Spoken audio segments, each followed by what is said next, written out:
l'histoire des Jeux Olympiques a été faite est faite d'une suite de premières fois, et celle-là en est une immense, et ça se passe à Paris un siècle après les deuxièmes Jeux Olympiques à Paris en 1924. Alors, à travers cette BD et avec d'autres illustrateurs, vous faites revivre les grands moments qui ont marqué les JO. Vous revenez notamment sur le point levé de Carlos et Smith en 1968. En quoi ont-ils marqué les Jeux?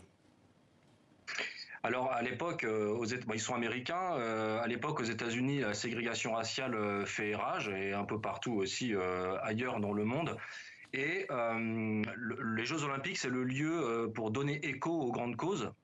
Il y en a eu bien d'autres, hein, comme Abebe Bikila à Rome en 1960, comme le Septembre Noir à Munich en 72, qui a été aussi un grave événement, moins plaisant que celui de 68.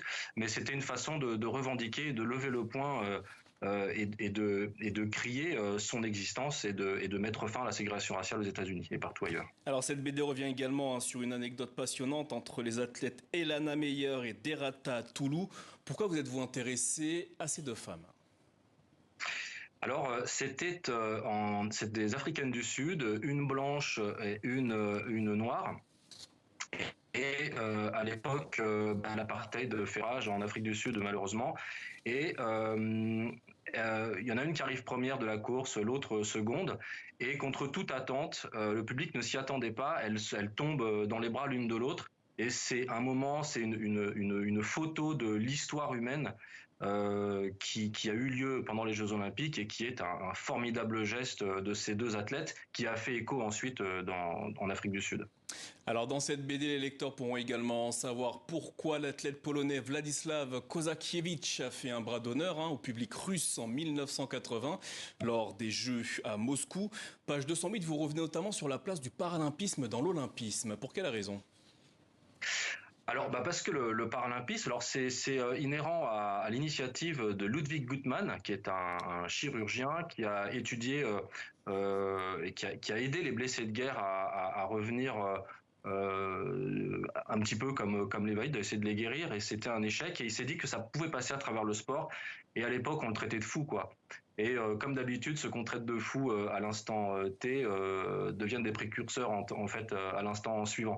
Et donc c'est le cas de Ludwig Guttmann, qui a instauré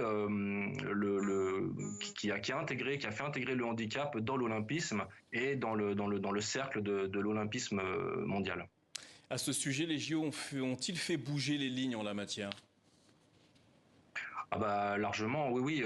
Actuellement, on a des gens comme Marieke qui est une athlète paralympique de grand renom.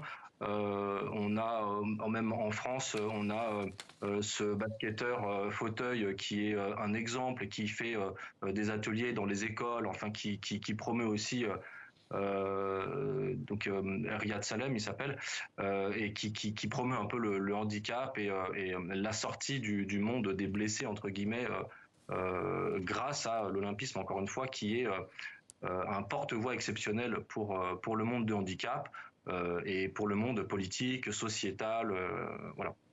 Tony Lorenzo, merci d'avoir répondu à nos questions. Je rappelle le titre de votre BD, Histoire incroyable des Jeux Olympiques, et il est à retrouver aux éditions Petit à Petit.